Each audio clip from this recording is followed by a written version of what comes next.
ગુજરાત ભાજપના નવનિયુક્ત પ્રદેશ પ્રમુખ જગદીશ વિશ્વકર્માની ઉપસ્થિતિમાં વિરાટનગર અને ઓઢવ વોર્ડ ખાતે નૂતન વર્ષનો ભવ્ય સ્નેહ મિલન કાર્યક્રમ યોજાયો હતો. અમદાવાદ પ્રમુખ પ્રેરક શાહ અને જગદીશ વિશ્વકર્માએ નવા વર્ષની શુભેચ્છા સાથે જનતાને સ્વચ્છતા અપનાવવા અને સ્થાનિક ઉત્પાદિત સ્વદેશી ચીજવસ્તુઓ ખરીદવાનો આગ્રહ રાખવા અપીલ કરી હતી. તેમણે સવિશેષ જણાવ્યું હતું કે આ સ્નેહ મિલનની ખાસિયત એ છે કે વર્ષોથી કાર્યકર્તાઓના ઘરેથી આવેલા મુઠ્ઠીભર રાશનમાંથી ભોજન પ્રસાદ બનાવવામાં આવે છે.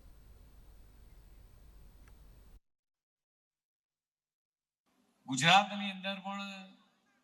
ભારતીય જનતા પાર્ટીના તમામ કાર્યકર્તાઓ દિવાળી સ્નેહ મિલન દિવાળી બાદ વર્ષોથી ઉજવાય છે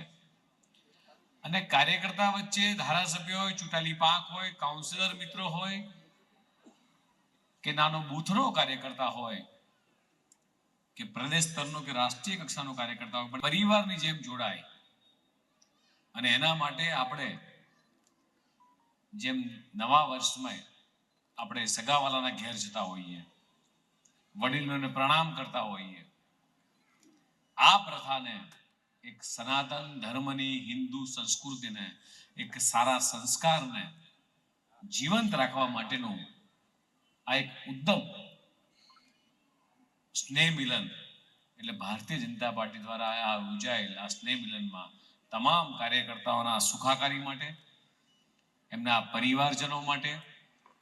એમનું સ્વાસ્થ્ય સારું રહે, દીકરા દીકરી બધા જ લોકો